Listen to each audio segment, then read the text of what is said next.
Hola a tothom, el meu nom és Gemma Cavaller i soc bibliotecària del CRAI Biblioteca de Reserva de la Universitat de Barcelona. No sé si coneixeu aquesta biblioteca, és la Biblioteca Patrimonial de la Universitat de Barcelona, que es troba a l'edifici històric de plaça Universitat. Normalment fem visites amb estudiants de la facultat, en teníem una d'organitzada amb els vostres professors, però degut a la situació de pandèmia hem tingut que anul·lar-la i ens hem plantejat oferir-vos aquesta sessió en línia, que seria una primera aproximació a la biblioteca i també a les fonts històriques que podeu consultar, algunes de les quals realment poden ser d'interès des del punt de vista dels estudiants d'arqueologia, ja que en el nostre fons bibliogràfic en alguns moments pot resultar també d'interès per a les vostres recerques.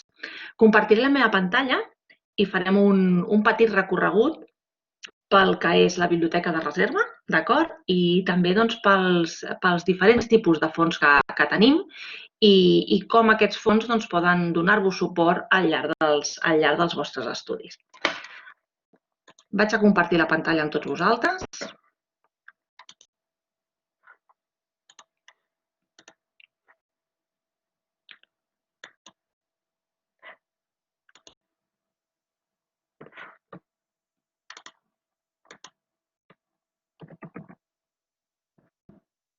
Bé, suposo que coneixeu la pàgina web del CRAI, de la Universitat de Barcelona. El CRAI està format per 16 biblioteques universitàries que estan vinculades a totes elles a una facultat i que ofereixen els serveis i el tipus de material que esteu acostumats a consultar a la vostra facultat, servei de préstec, d'accés a publicacions electròniques, aules, en molts casos aules d'estudi, etc. Però dues de les biblioteques que formen part del CRAI no s'acaben d'ajustar a aquest esquema de biblioteca universitària i són les dues biblioteques patrimonials que té la Universitat de Barcelona. En aquest cas, les dues biblioteques patrimonials són la Biblioteca de Reserva, a la que jo treballo, i també la Biblioteca del Pavelló de la República. En el cas de la Biblioteca del Pavelló de la República, el fons és un fons molt interessant, és un fons bàsicament d'història d'Espanya i de Catalunya del segle XX, amb una col·lecció molt potent relativa al període de la Segona República, de la Guerra Civil, l'exili, transició, franquisme, etc. D'acord? En el nostre cas, el que ens defineix a la Biblioteca de Reserva no és la temàtica del fons, sinó que és la cronologia. En el fons de la Biblioteca de Reserva, en la nostra col·lecció, nosaltres ens dediquem a gestionar el fons antic de la universitat. És a dir, tot allò que tenim, el fons que gestionem arriba fins a l'any 1820, excepte alguna excepció que jo us comentaré. D'acord? Bàsicament tenim manuscrits, tenim incunables, impresos, gravats i pergamins. Aquesta és la nostra pàgina, veieu que aquest és l'edifici de plaça Universitat. Us explico una mica quin és l'origen de la col·lecció. La col·lecció prové bàsicament dels convents desamortitzats al llarg de les lleis desamortitzadores del 1865-36. En aquell moment, els fons de les biblioteques conventuals de Barcelona van passar a la biblioteca de la universitat perquè aquesta biblioteca feia les funcions de biblioteca pública provincial. A partir d'aquell moment, el fons s'ha anat enriquint a través de diversos donatius. D'acord? Han anat arribant, per exemple, hi ha el fons Greve d'Alimentació i de Gastronomia, un fons important, un donatiu important també de gravats que van venir de la Biblioteca Nacional, etc. Sempre que voleu accedir al nostre catàleg, podeu fer-ho des de la nostra pàgina web. Aquí trobareu l'accés al catàleg del fons antic, tot i que a través de Cercavip hi ha una petita pestanya a la banda superior, a la part superior dreta, que també dona accés al nostre catàleg, perquè el nostre catàleg no està integrat dins del catàleg general de la universitat. Bé, si cliqueu en l'accés que us donem al catàleg del fons antic, us volia mostrar aquest núvol d'etiquetes. Per què? Doncs perquè podem tendir a pensar que si els fons de la biblioteca provenen dels convents desamortitzats, bàsicament seran uns fons de temàtica religiosa, i això no és així. A través d'aquest núvol d'etiquetes podeu veure que és evident que la religió hi té un paper important, no? Però trobem altres disciplines, com per exemple els fons biogràfics, el material biogràfic, fons de dret, de medicina, de filosofia, el tema dels mapes i gravats, i després obres literàries de poesia, de teatre, de narrativa. És a dir, que tenim un fons molt plural també a nivell temàtic, i aquest tema cal tenir-lo molt present perquè pot servir-vos de recolzament al llarg dels vostres estudis i també en recerques posteriors. Anem a navegar una mica per la pàgina web de la Biblioteca de Reserva i aleshores el que farem serà veure algunes de les obres que creiem que són interessants enfocades a les possibilitats que ofereixen als estudiants de la vostra disciplina, de l'arqueologia. Si cliquem aquí a fons i col·leccions, veureu que tenim la pàgina organitzada per tipologia dels documents. Primer entrarem en l'apartat de manuscrits. Tenim una col·lecció d'uns 2.150 manuscrits, el més antic dels quals és aquest, el més antic és del segle X, aquest comentari a Sant Mateu per Sant Jeroni i un altre de Sant Marc a Sant Beda. Podem enllaçar-lo si voleu, títol de curiositat. L'enllaç ens porta al catàleg de fons antic, d'acord? I aquí veureu, en molts casos, en fons de la Biblioteca de Reserva trobareu enllaços. En aquest cas us diu accés lliure via Vipadi. Avui coneixereu Vipadi, si és que no l'havíeu conegut abans. Vipadi és el nom de la Biblioteca Patrimonial Digital de la Universitat de Barcelona. Aquí trobareu part dels fons bibliogràfics de la universitat digitalitzats. Trobareu manuscrits, trobareu incunables i també trobareu impresos sobre diverses temàtiques. Aquí tenim, per exemple, les miniatures. Aquí teniu una portada, però la portada és posterior i, per exemple, aquí podem entrar al primer full d'aquesta obra, d'aquests comentaris, que són l'obra més antiga del segle X que nosaltres tenim. Aquí anirem a Vipadi, a la pàgina inicial, crec que és una bona presentació. Aquí teniu recollides les diverses col·leccions que formen part de Vipadi.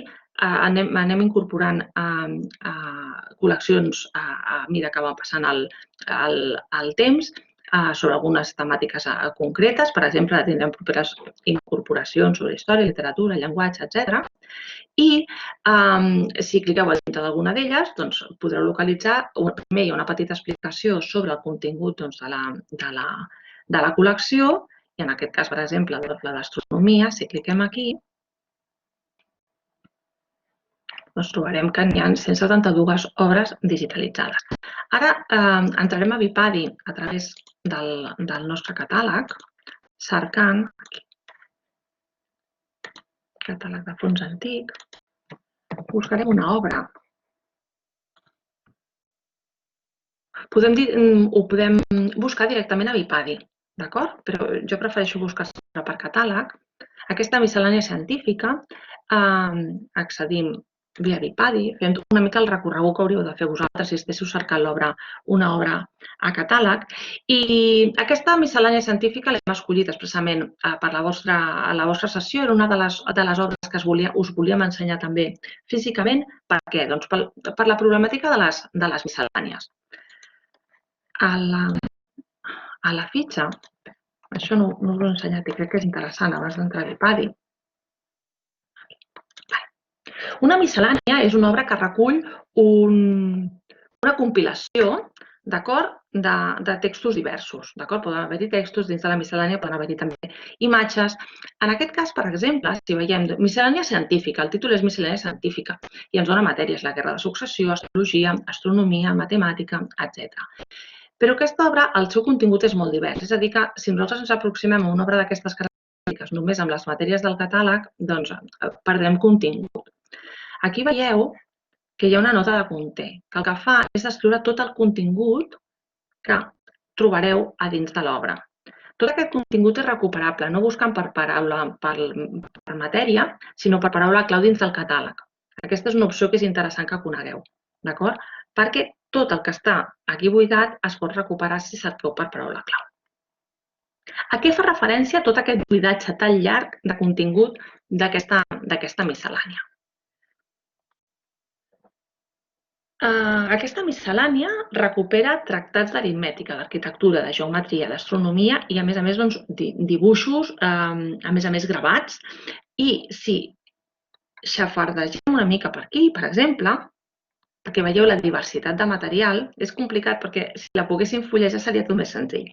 Però, per exemple, aquí tenim. Aquesta part d'aquí intentem fer una mica més petita. Aquí tenim un apartat, d'acord? Manuscrit. En aquest cas, interessos de monedes, mides i pesos i mesures. A raó de tant per cent. És a dir, informació més de caire comptable o econòmic.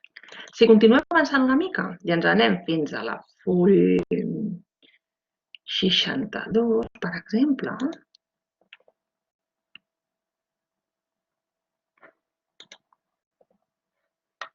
aquí què trobem? Aquí trobem informació de tipus arquitectònic.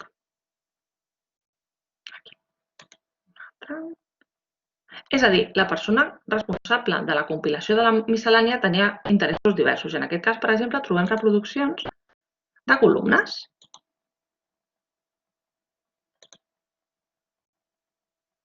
Qui ens ho anava a dir pensant que teníem entre mans una miscel·lània que s'autoanomenava científica. D'acord? Si continuem avançant, trobarem una petita joia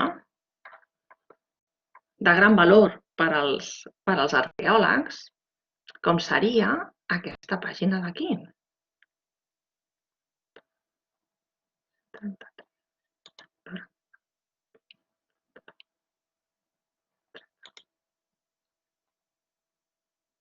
Aquí tenim. Veieu que bonic. Això és un dibuix il·luminat, d'acord, a l'aiguada, que el que mostra són els baluards de Barcelona, d'acord, i les bretxes que es van provocar als atacs del duc de Berwick el 1714. Aquesta és una part del dibuix i aquí el continuem veient. És a dir, és un testimoni de l'època gràfic que trobem a dins d'una miscel·lània científica. És a dir, que les matèries generalistes que se li podrien haver donat i majoritàries són poc representatives d'aquest contingut. I també ens acaba de sorprendre, perquè podem avançar una miqueta més, i aquí, per exemple, trobarem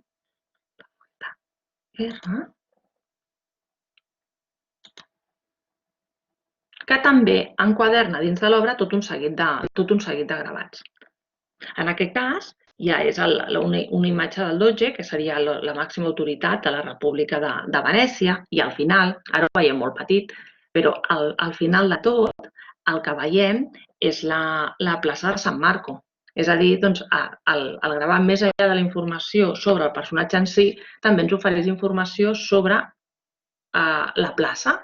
És a dir, l'estructura de la plaça, les columnes que hi havia, això ha perdurat en el temps, sí, no. És a dir, el gravat la part secundària del gravat acaba esdevenint un testimoni de l'època. Quines possibilitats teniu? Aquí es veu molt millor. Teniu possibilitats diverses. Per exemple, un cop entreu a Vipadi, tot el material està al lliure accés. És a dir, que si us interessa, us podeu descarregar a la mida que vulgueu la imatge concreta, i si esteu interessats en tota l'obra, el que també podeu fer és descarregar-vos en PDF.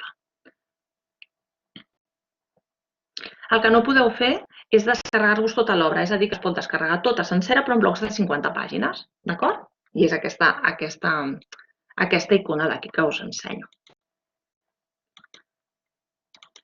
Bé, aquest és un petit tast de dos manuscrits que tenim i també especialment jo crec també de les possibilitats que us ofereix Vipadi. Una eina totalment desconeguda però que és una font d'incalculable valor també per poder realitzar fins i tot i documentar treballs i incloure imatges. Us he comentat al principi que teníem uns 2.150 gravats. Tots aquests gravats no estan catalogats al catàleg en línia i si voleu conèixer els que tenim, doncs dins de la mateixa pàgina de la col·lecció, de manuscrits, doncs el que podem consultar aquí és el catàleg o l'inventari del Rossell, que són 4 volums, amb uns índexs.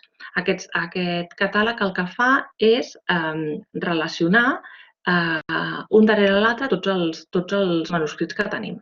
I en els índexs el que podeu fer són cerques per autor, per matèria, etc. Aquest catàleg, el catàleg de l'Inventari del Rossell, el tenim físicament a la biblioteca, que són 4 volums, però també està digitalitzat al dipòsit digital de la universitat. Aquí en els 4 volums, que també us podeu descarregar si us interessa, funciona l'OCR i així treballar-los de manera independent a casa vostra. D'acord? Bé, més opcions a la nostra col·lecció. També tenim incunables. La primera pregunta que ens plantegem quan parlem dels incunables és què són realment els incunables. En aquest sentit, els mitjans de comunicació sovint fan referència als incunables com si aquests fossin llibres antics.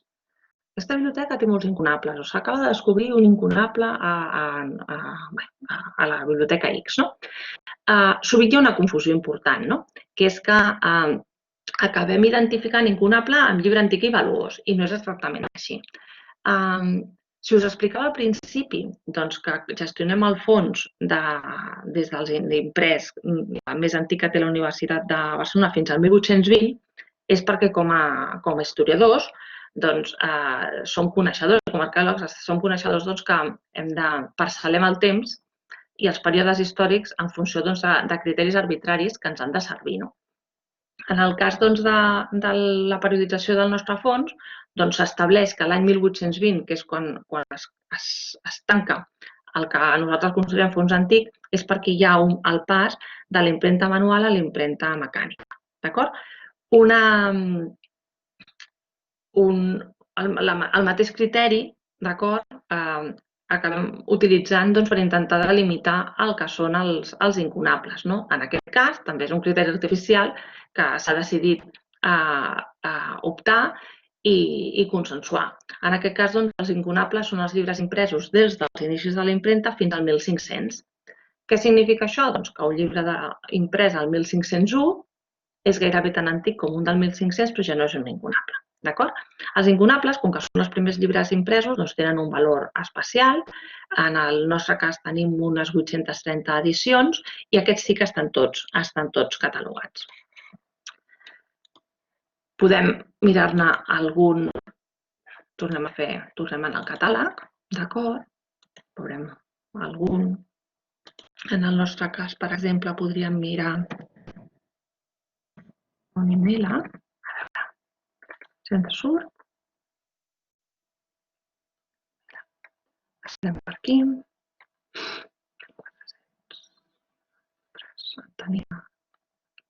Podem... Aquest volia jo, la cosmografia. Novament trobem l'accés lliure via Viipadi. Anem fins a Viipadi.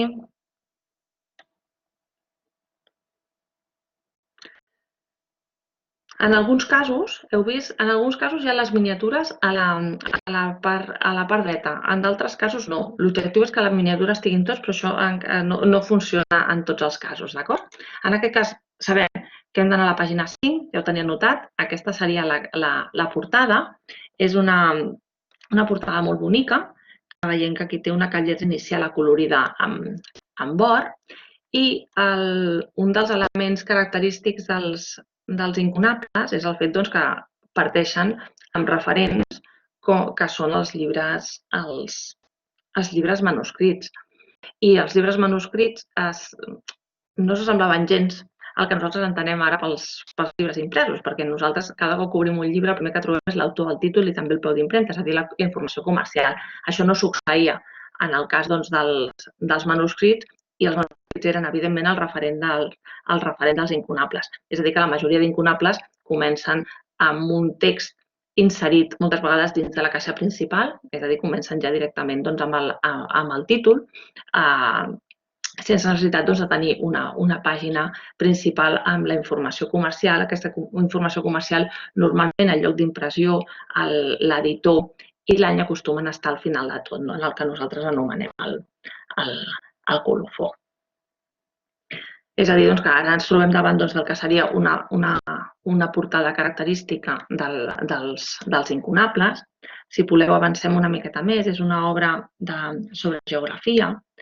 Si anem fins a la pàgina 11, doncs trobarem la part relativa a Europa. I després, curiosament, que trobo que és interessant, a la pàgina 74,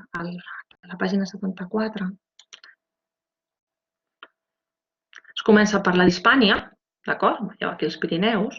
I, si avancem una miqueta més, veureu aquí, això ho podreu, si ho feu des de casa, us serà molt més senzill, vegeu que aquí hi ha una referència a Montjuïc i també a Barcelona, d'acord? Què us vull ensenyar amb això? Els llibres que ens han arribat, tant manuscrits, incunables, impresos, que han arribat fins als nostres dies, sovint tenen notacions manuscrites. I això què fa? Doncs això acaba produint que el document tingui un valor de font històrica més enllà d'aquest document en si. És a dir, que l'aportació de l'home sobre aquest suport, a posteriori, també ens acaba sent moltíssimes vegades una font de recerca i de noves interpretacions i nous punts de vista. És a dir, podem veure què és el que podria interessar fins i tot a un lector determinat o en una època, els punts més destacables en una època determinada. Bé, continuem. Tancaré unes quantes pàgines.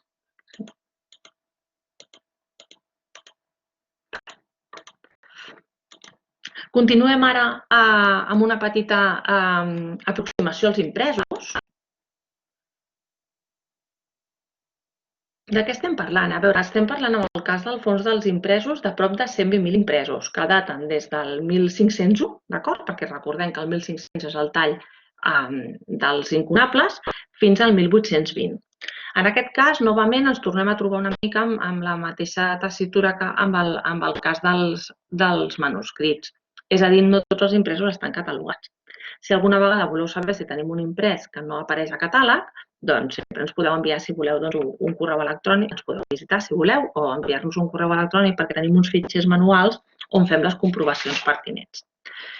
A nivell d'impresos, us havíem enviat un llistat en el qual us ensenyàvem o teníem intenció d'ensenyar-vos algun manual de forasteros relatiu a la ciutat de Barcelona. Per què? Doncs perquè són una bona guia, eren les guies turístiques que donaven informació bàsica sobre les ciutats i que vosaltres, que sou futurs arqueòlegs, us informaven de quins carrers hi havia, on començaven, on acabaven, on estaven les parròquies, els convents, les presons, les placetes. És a dir, que acaben esdevenint, tot i ser material bibliogràfic sobre paper, una font important de coneixement de les ciutats. L'altre document que havíem pensat també era una guia de pelegrinatge a la Terra Santa, que també resultava visualment molt atractiva. Però bé, com que cap d'aquests exemplars que havíem triat estava digitalitzat i no hi ha hagut opció de solventar aquest problema, doncs al final aprofundirem en tres impresos que podeu trobar en línia i que crec que estan també estretament relacionats amb el vostre món i amb la vostra disciplina. Anem al principi, tornem a fer la cerca i buscarem aquí per l'autor, Trapià.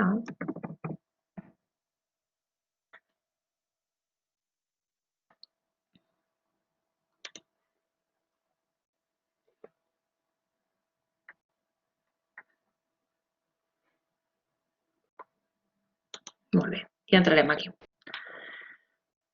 Aquesta obra, novament, té l'enllaç a Vipadi i és la primera recopilació d'inscripcions antigues de tot l'imperi romà, moltes avui ja desaparegudes, i que fan que acabi esdevenint un testimoni molt important de l'antiguitat clàssica a Europa. La va imprimir el mateix autor i té 184 il·lustracions. I la portada és una portada molt bonica, que ara us l'ensenyo, perquè està feta, és un gravat que s'ha fet, es va fer a partir d'un dibuix d'Albert Dürer. Aquí tenim la portada i podem tirar una mica més endavant per veure alguna de les pàgines que trobem més interessants, que valguin la pena. Aquí.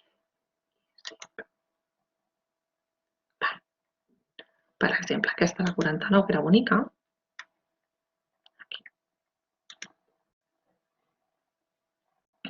Aquí teniu, per exemple. D'acord? I podem anar passant i anar veient doncs, les diverses inscripcions.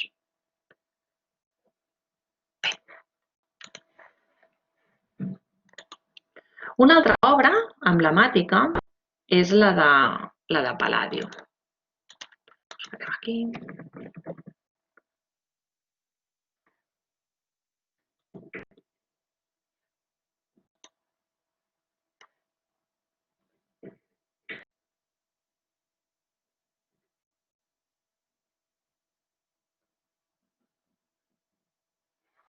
Aquí tenim aquesta edició de 1570. En aquest cas ens trobem davant d'una edició prínceps. Què vol dir? Doncs és la primera vegada que una obra és publicada, d'acord?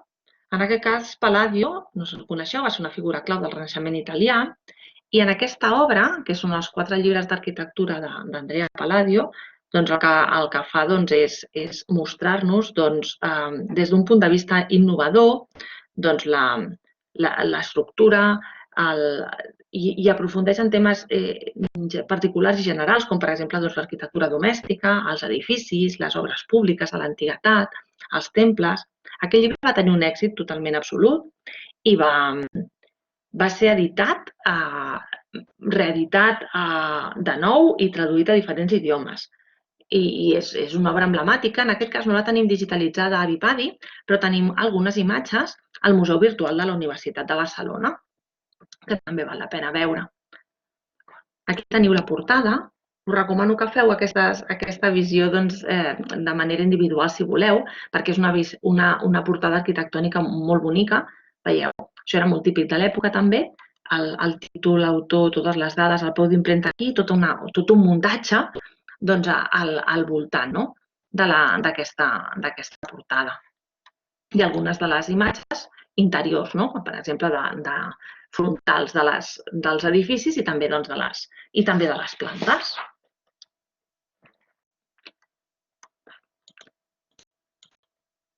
Acabem amb el tema dels impresos.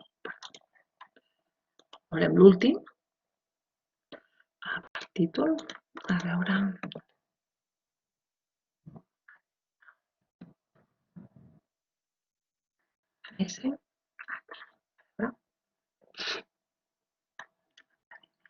Alguna cosa fem malament? Academia Colanese. Buscarem.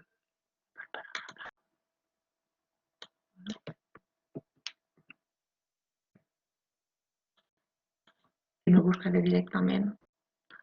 Aquí el tenim. D'acord. En aquest cas, es tracta d'un llibre amb gravats, amb diversos volums, d'acord? Nosaltres donem accés al segon, però en tenim més d'altres edicions també, que sorgeix amb la voluntat de donar a conèixer les troballes de les excavacions, quan es descobreixen les excavacions d'Herculà i de Pompeia, però també d'altres jaciments del costat. És una obra que es publica a la segona meitat del segle XVIII i resulta especialment interessant perquè té uns gravats de moltíssima qualitat en el qual, acompanyats sovint de textos de persones de solvència contrastada dins d'aquest àmbit. Però és una obra que els volums es van publicar al llarg de molts anys i els criteris d'aproximació als objectes localitzats varien en funció l'especificitat, o sigui, del tipus de volum i de qui és el responsable. Per exemple, hi ha alguns volums dedicats, per exemple, a les troballes materials que al moment de traspassar aquestes troballes al paper i als gravats, en aquells moments es va decidir que en comptes de si es tenia mig bust, era interessant al moment de reflectir-ho dins de l'obra, reproduir amb una imatge, dibuixar un bust sencer, per exemple. No? És a dir, en alguns casos, depèn de la responsabilitat dins del volum, es va decidir que el que calia era potser no respectar les proporcions, perquè quedava més bonic si es feia molt més gran del que era en realitat, acabar de completar l'obra que en aquell moment potser estava esquinçada. És a dir, que és una obra especialment curiosa, no? perquè et permet constatar com ha canviat també la vostra disciplina. És a dir, ara, quan treballeu, sou molt meticulosos i gairebé jo crec que ho anoteu tot. I, a més, quan ho traslladeu al paper, també. I en aquest cas hi ha molta diferència entre un volum i l'altre, no? En funció del moment i de qui era el responsable i dels criteris que se seguien. Jo crec que aquest aspecte també és especialment curiós. Bé, acabem amb els impresos i ara el que faríem és tornar aquí al fons i col·leccions i dins les col·leccions digitals m'agradaria ensenyar-vos el material cartogràfic antic. A la tria que us havíem fet inicial us volien ensenyar un atles molt bonic, no? En aquest cas, l'atles no està digitalitzat dins de Vipadi, però us volia ensenyar el cas de la nostra aportació a la Memòria Digital de Catalunya amb material cartogràfic antic. En aquest sentit, a dins d'aquesta col·lecció podeu trobar, per exemple, mapes sols digitalitzats, que de la mateixa manera que passava, per exemple, amb el cas de Vipadi, aquí també us el podeu, si us interessa, us el podeu descarregar o imprimir. En aquest cas, per exemple, no sé si el veureu bé, perquè és una mica... Espera, intentarem fer-ho una mica més petit per poder-ho veure tot. Sí. Aquí distingim Barcelona, d'acord? Això és Montjuïc. I en aquest cas és una font històrica interessant perquè és el plànol del setge de Barcelona del 1697, en el moment en el qual culminaria la Guerra dels 9 anys. I el que es pot veure aquí és les tropes franceses assetjant la ciutat per mar, d'acord? I també en aquesta zona d'aquí. Més enllà de les imatges sobre Barcelona i l'entorn, jo crec que són imatges interessants per conèixer aspectes sobre l'art militar, on és probable que es lliuressin les batalles, on es podrien també trobar vestigis. És a dir, podem traslladar la importància d'aquest gravat. Possiblement aquest tema pot haver estat ja molt estudiat o treballat, però ens obre la visió, el que ens poden aportar altres mapes similars. És a dir, que sempre hem d'intentar anar més enllà amb tot el que les fonts històriques ens poden oferir. També podem mirar, com us comentava, podem trobar-ne sols, però també en el cas del Quivitates, si el trobem aquí fàcilment,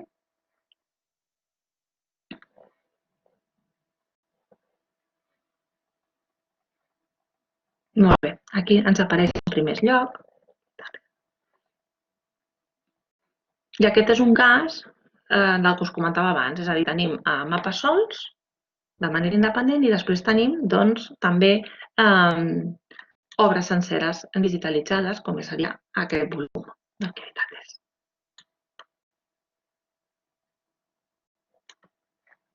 Aquí tenim la portada.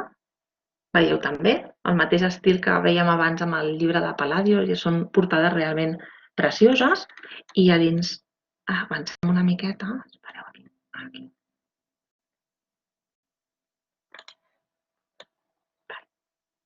I aquí, per exemple, tenim un mapa de Londres, des de la part dalt, vist des de dalt. Què més us podem oferir? A veure, jo crec que per anar acabant ja, doncs el que us parlaria és de la col·lecció dels gravats de la Biblioteca de Reserva. La col·lecció de gravats de la Biblioteca de Reserva és una mica la mateixa filosofia dels mapes, és a dir, també forma part d'una de les col·leccions de la Memòria Digital de Catalunya. Actualment tenim uns 8.000 gravats, alguns posteriors, com us comentava al principi, a 1820, i una part d'aquests gravats, no tots, es troben digitalitzats aquí dins de la Memòria Digital de Catalunya. A la sessió que us teníem pensat ensenyar, hi havia els gravats, un parell de gravats de Piranesi, a veure si els localitzem ara. Sí, exacte. Molt bé. Aquí trobeu digitalitzats, en el nostre cas hem digitalitzat 4 gravats que tenim de Piranesi. Piranesi fou arquitecte, escriptor, arqueòleg i gravador italià, i tenim 4 gravats d'aquesta sèrie de Vedute di Roma, que en total em sembla que són 137 làmines. I són uns gravats que cada cop han esdevingut més rars i que, degut a la seva popularitat, cada cop n'existeixen pocs exemplars. Són molt curiosos perquè les proporcions i l'aproximació a l'objecte que ens està ensenyant Piranesi sobta moltíssim.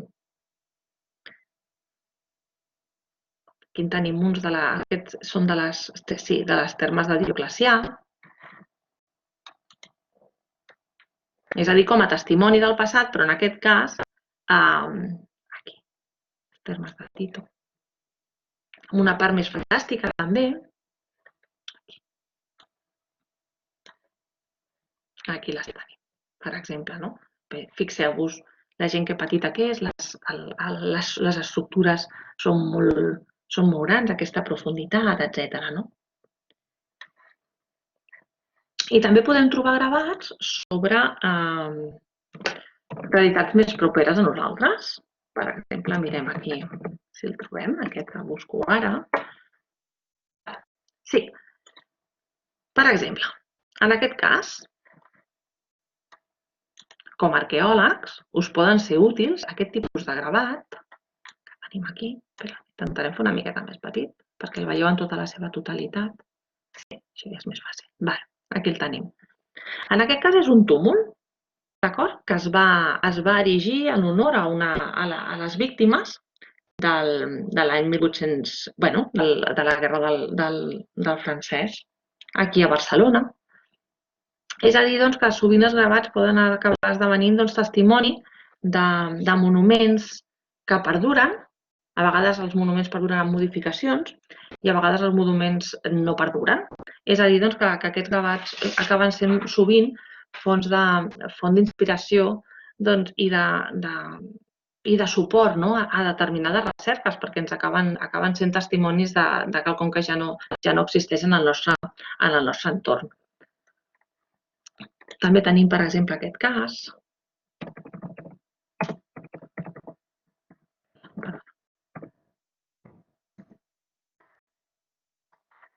Per exemple, tenim un pla frontal i des de dalt de la llotja de Barcelona, per exemple, també datat a principi del segle XIX. I també vistes, per exemple, aquesta de...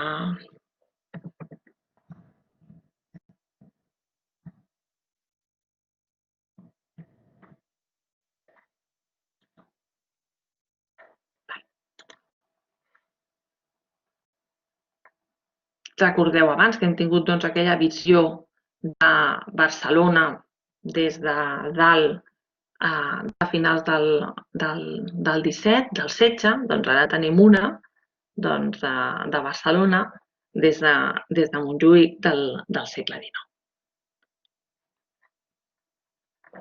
I podem allunyar una mica de Barcelona i podem anar, per exemple, al claustro.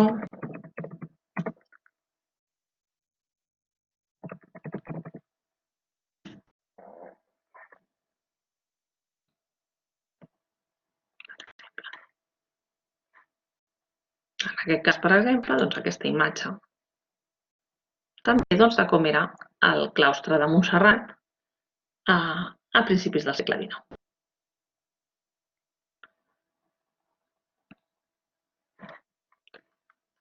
Teniu un munt de possibilitats, d'acord? Jo el que us recomanaria és que entréssiu a la pàgina, entréssiu a Vipavi, remenéssiu per Vipavi i també en aquestes dues col·leccions que tenim de la Memòria Digital de Catalunya, d'acord?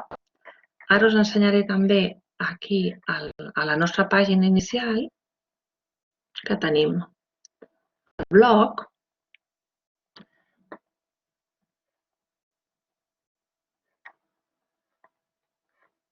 Aquí ara, arqueologia. Molt bé. I aquí és on volia acabar la meva xerrada d'avui. Fa 3 anys que col·laborem amb una de les vostres professores del grau, que és la professora Caral Soler, i amb els seus alumnes, que venen a fer, per exemple, una activitat avaluable amb els nostres gravats. En aquest cas, per exemple, els estudiants realitzen un treball sobre algun dels gravats, en el qual es troba representat un vestigi, una mica en la línia o el que us he ensenyat, per exemple, de la lotja o del túmul, aquell que us he ensenyat fa una estona. Doncs, per exemple, aquests dos gravats han estat objecte d'estudi. I en aquest cas, què han de fer els estudiants? Doncs, per exemple, han d'analitzar des del punt de vista documental, és a dir, suport, autoria, context històric, recorregut, així com també el mateix vestigi. És a dir, es plantegen quin tipus de vestigi és, de quin material, per si és constructor, de quin constructor, si és que es va arribar a construir, quina és la seva finalitat, la història, l'anàlisi paisatgístic, etc. I altres rastres documentals i monumentals. I fa 3 anys que el fem i la veritat és que ha sigut com tota una mena de descoberta, tant per nosaltres, d'acord? Perquè hem vist la potencialitat d'aquest tipus de material. Aquí teniu una entrada en el nostre blog que recull les impressions de 2 estudiants, d'acord? Va fer aquest que és de Mèxic. I aquest també un comentari sobre el gravat que us he ensenyat abans. En principi, aquesta mateixa setmana, dimecres o dijous, en publicarem una altra entrada al nostre blog, precisament d'una companya, d'un estudiant del grau d'Arqueologia, que aquest semestre passat va fer un treball sobre un dels nostres gravats i va descobrir que la localització que s'havia donat fins aleshores a les fonts documentals sobre el vestigi que representava en aquell gravat era errònia i era un error que s'havia reproduït fins i tot a catàlegs institucionals. És a dir, que gràcies a l'aplicació de la metodologia arqueològica als gravats, aquesta alumna ha descobert un error que s'ha anat reproduint en tota la bibliografia. Per acabar només, i com que està estretament relacionat amb la vostra disciplina, m'agradaria ensenyar-vos, si anem a la nostra pàgina, a la biblioteca de reserva, aquí baix de tot, veureu que tenim un canal de YouTube. D'acord.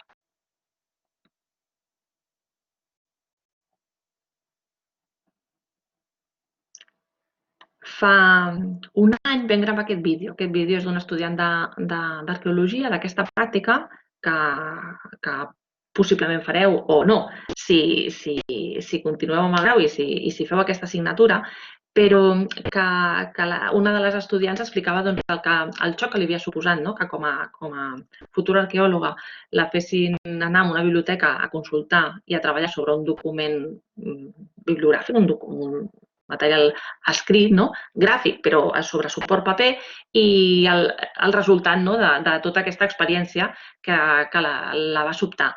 Us deixo el vídeo, és molt breu i després ja conclourem la sessió. A veure què en penseu.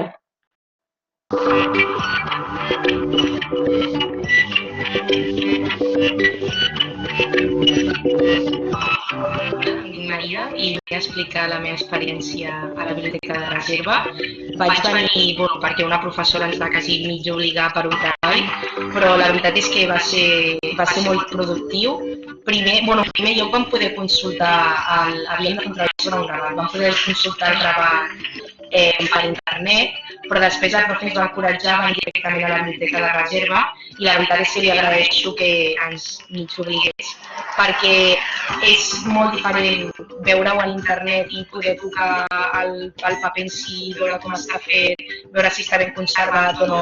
A part també tens l'oportunitat de trobar-te amb les bibliotecàries o les persones que treballen allà, que els pots fer tot tipus de preguntes. Nosaltres no ens vam fer gaires preguntes, però igualment ens van explicar un mínim sobre el gravat i a més també la facilitat de poder accedir a la biblioteca. No vam haver de demanar cita prèvia ni res, vam arribar quan ens va venir de gust i simplement amb una notificació del llibre que necessitàvem i tal, ens ho van venir a buscar ràpidament i a part també, jo soc molt friqui amb això, la biblioteca en si és molt xula perquè estàs en una sala així com de fusta, superantiga, a mi això em fa tenir més ganes d'estudiar.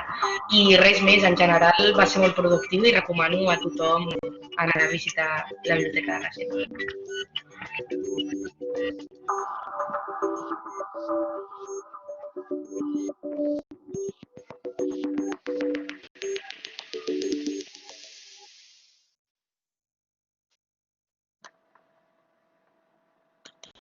Bé, retornem ja a la pantalla de l'aplicació, compartim els fitxers.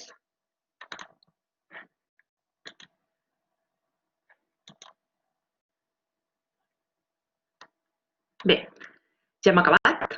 Aquí teniu un llistat, una petita fitxa amb les dades bàsiques, la URL de la Biblioteca de Reserva, també les dades sobre les nostres xarxes socials. Aquí també teniu horaris.